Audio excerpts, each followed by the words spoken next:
Abdus Salam rahimahullah, sebagaimana dalam fatwa Hadis bin Abdus Salam di halaman 40 dan di nomor ke-15.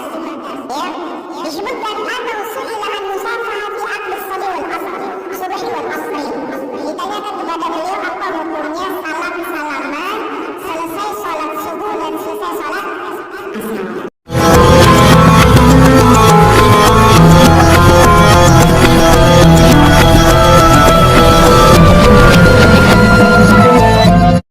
Assalamualaikum warahmatullahi wabarakatuh. Waalaikumsalam warahmatullahi wabarakatuh. Bismillahirrahmanirrahim. Alhamdulillahi rabbil alamin. Allahumma salli wa sallim ala sayyidina Muhammadin wa ala alihi wa sahbihi ajma'in. Amma ba'du. Alhamdulillah, kami sekarang bersama Ustadz Afandi yang mempunyai channel A Afandi, hafizahullah ta'ala, amin. Amin.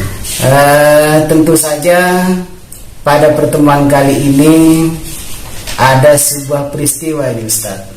Apa? Iya, peristiwa ini anggaplah sudah mentradisi di masyarakat itu, Ustaz. Tapi mendapat anggaplah sebuah kritikan dari Ustadz Salafi Wahabi. Wahabi lagi. Iya, itu Ustaz. Jadi amaliyah Ahlussunnah wal Jamaah selalu dipandang oleh Ustadz Salafi Wahabi itu dipandang dengan bid'ah, Ustaz. Salah bid'ah. Iya, artinya amaliyah kami itu kebanyakan menurut pandangan mereka adalah bid'ah, yang sehingganya Bid'ah dalam tanda kutip menurut pemahaman mereka sesat. Iya, menurut pemahaman mereka ya sesat. Kalau sudah bid'ah, menurut pemahaman mereka itu ya sudah sesat, Ustaz. Iya. Saya pikir, Ustaz, kalau semua amaliyah itu dibid'ahkan, berarti nanti itu, Ustaz, yang lebih banyak masuk neraka atau penghuni neraka ini banyak nanti, Ustaz. Ya banyak, termasuk mereka sendiri. Iya, karena mereka juga sebenarnya pelaku bid'ah juga.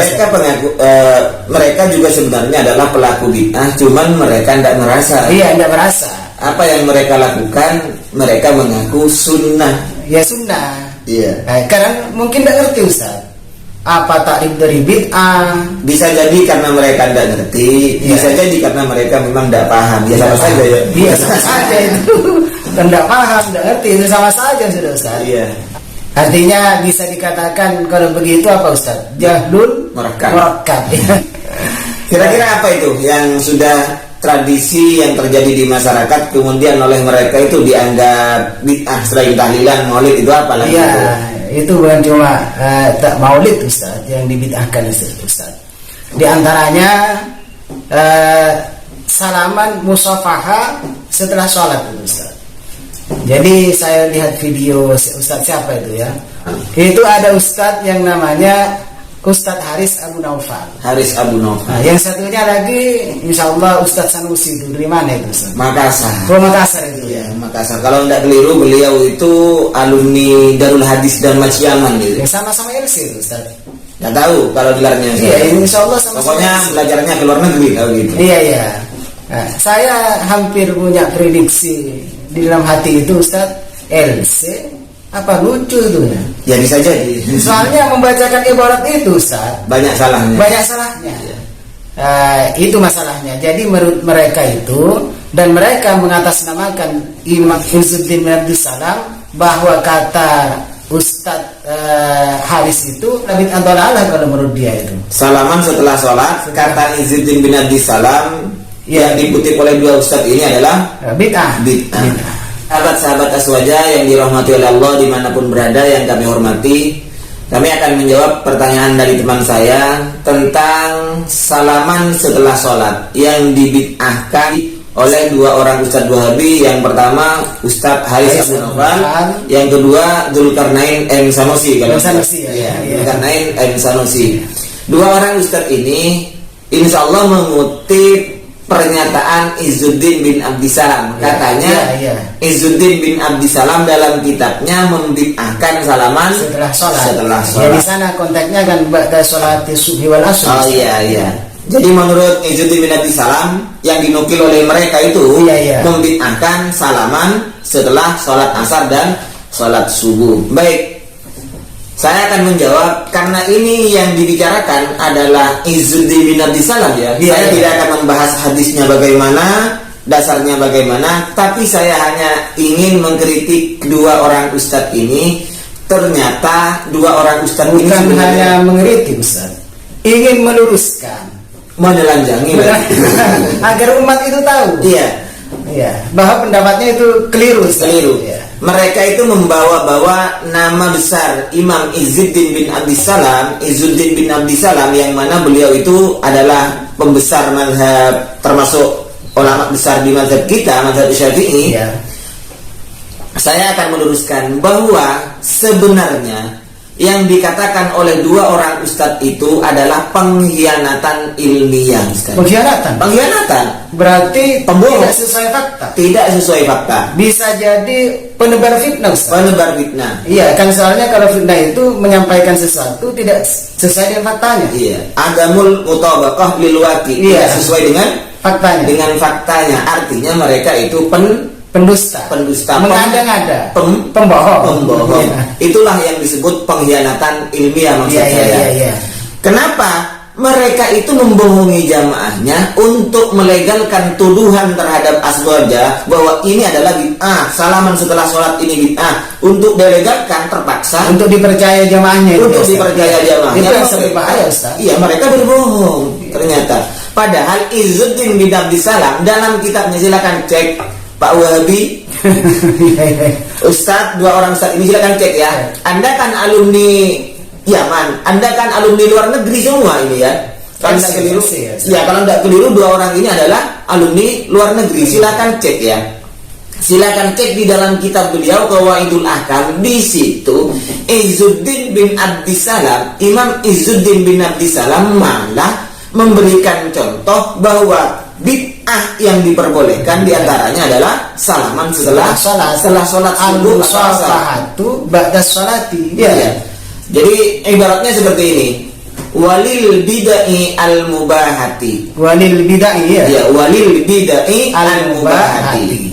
Bid'ah yang diperbolehkan, yang mubah, amsilatun, terdapat beberapa contoh. Di antaranya minha al musafahatu akibat sholati subhi wal asri. Di antara bid'ah yang diperbolehkan contohnya adalah salaman setelah waktu sholat asar dan sholat subuh. Nah, ini apa namanya? Kalau bukan pengkhianatan ilmiah. Mereka mengatakan bahwa Izzuddin bin Abdissalam itu membid'ahkan salaman setelah waktu sholat asar dan subuh. Ternyata kitabnya sendiri beliau menulis seperti itu. Apa namanya ini kalau bukan bohong? Iya, pendusta itu, Ustaz. Iya, pembohong publik itu, Ustaz. Padahal bukan hanya bid'ah sebenarnya yang harus sampean itu terangkan terhadap jamaah. Bohong harus diterangkan juga. Iya, termasuk munafik. Ya, ayatul munafik salasun. Ada di antaranya bila berbicara sering berdusta kayak Ustaz ini yang tidak meyakinkan begini lagi, Ustaz. Itu kan membaca sebuah kalimat kan. Iya. Anggap ibarat dari Izzuddin bin Abdissalam itu. Saran saya terhadap mereka berdua, kalau mondok ke luar negeri jangan tidur di sana. Iya, jangan tidur. Belajar yang benar, karena jika Anda mau main-main dengan ibarat santri aswaja yang masih ibtidaiyah, maka akan mampu menelanjangi Anda. Ya. Sudah tanpa kesalahannya. Kalau ada al biasanya adil musafati kan. Musafahah. Kalau ada tidak ada al berarti harus tanwin. Al muhasafatin. Terus ada al, terus dimudafkan, mudaf ini lagi ke belakang gitu. Ya banyak. Haris Abu Naufal ini ya. Haris Abu Naufal ini sudah banyak saya komentari. Dia juga lulusan dari luar negeri, lulusan Yaman kalau tidak keliru, Darul Hadis. Beliau ini banyak kesalahannya dalam membaca teks ibarat, baik kitabnya siapa itu tadi? Izzuddin bin Abdissalam dan kitab-kitab yang lain yang dibaca, ternyata beliau itu banyak salahnya. Bahkan membaca hadis beliau pun salah. Ya, misalnya akibah dibaca akbah.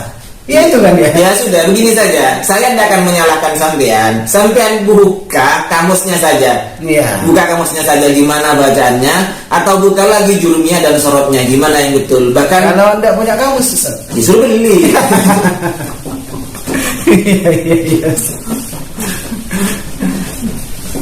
Ya beginilah diantara tuduhan-tuduhan Ustadz Salafi Wahabi. Mereka menuduh padahal mereka tidak mengerti apa yang dibaca. Mereka tidak paham. Maka saya ingat apa yang disabdakan oleh Rasulullah Sallallahu Alaihi Wasallam, "Man afta bi ghairi ilmin," barang siapa yang berfatwa tanpa ilmu, fa'alaihi laknatullahi, maka dia wajib mendapatkan laknat Allah wal malaikati wan nasi ajma'in, mendapatkan laknat Allah, para malaikat dan semua manusia. Naudzubillah. Itu bahayanya atau dampak negatif dari berfatwa tanpa ilmu, Ustaz. Iya begitu, Ustaz. Ya makanya ini merupakan sebuah dorongan, motivasi bagi kami santri-santri Aswaja. Artinya sebelum berfatwa, sebelum disampaikan kepada umat, marilah kita mutalaah dulu, belajar terlebih dahulu, persiapkan ilmu kita untuk disampaikan kepada umat. Terakhir Ustaz, Ya. Kira-kira menurut jenengan ini sudah keluar dari konteks ya? Iya. Kira-kira menurut jenengan ini mereka berdua itu tidak tahu apa berbohong, Ustaz? Bisa jadi yang pertama, Ustaz, tidak tahu, Ustaz. Memang tidak tahu. Iya, soalnya kalau bohong itu, Ustaz, pasti cara bacanya itu benar. Kan ya? Nah, itu bacanya saja, Ustaz, banyak kelirunya. Iya. Nah, itu memang mungkin tidak tahu. Kalau tidak tahu jangan berfatwa. Kan begitu. Bisa jadi tahu juga, Ustaz. Bisa jadi tahu, mungkin tahu sama hukumnya, Ustaz. Iya. Mengerti karena baca terjemahan itu saya berdiri saya.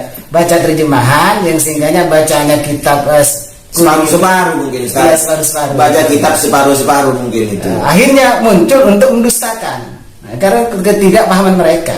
Iya. Seandainya mereka itu paham menurut saya, Ustaz, dan sampai dibaca dengan tuntas, sebenarnya kitab itu, Ustaz, ya, yang dibaca setelah saya lihat itu, yang dibaca Ustaz Haris itu kalimatnya minal bid'ah, Ustaz. Minal bid'ah. Iya, kan itu kan jamak, ya, Ustaz. Iya. Jamak taksir. Ternyata Ustaz Haris itu langsung memvonis itu bid'ah dolalah, bid'ah sesat. Padahal minal bid'ah beberapa bid'ah sebenarnya. Itu kegeliran ketika kita tidak bisa mengerti tentang targhibul kalimah, Ustaz. Mungkin ini dulu ya, Ustaz, ya. Terima kasih, Ustaz. Sama-sama.